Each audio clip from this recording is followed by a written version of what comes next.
Biri var idi, biri yox idi. Qədim zamanlarda Teymurləng sevimli nəhəng filini Molla Nəsrəddinin kəndinə göndərir.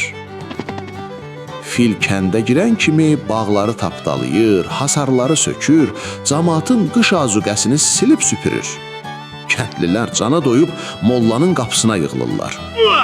Yalvar yaxır edirlər ki, ay molla, sən ağsaqqalsan, gəl gedək Teymurləngin yanına, xahiş edək bu bəlanı başımızdan rədd eləsin. Molla əvvəl tərəddüd edir.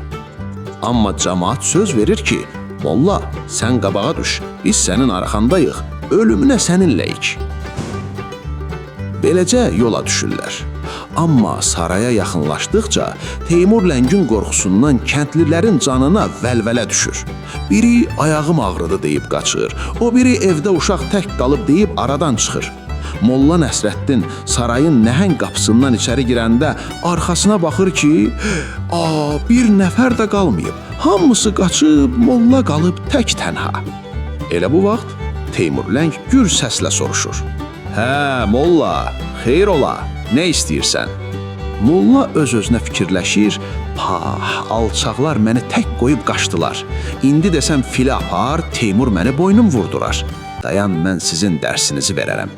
Molla üzünə şirin bir təbəssüm qondurub deyir, böyük padişah, kənd cəmaatı məni elçi göndərdi. Sizin o filiniz var ha, o qədər ağıllı, o qədər gözəl heyvandır ki, hamımız onu çox sevirik. Amma yazıq tək qalıb, çox darıxır. Cəmaat xahiş edir ki, onun dişisini də göndərəsiniz, qoy bekar qalmasın.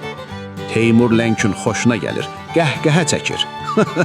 Afərin mənim rəiyyətimə, baş üstə, sabah dişisini də yollayıram. Molla saraydan çıxanda kəndlilər kolların dibindən çıxıb qabağına qaçırlar. Hə molla, nə oldu? Canımız qurtardı? Gözünüz aydın.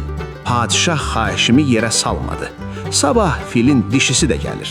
İndi gedin, ikisinə də baxın, bəlkə ağıllanarsınız.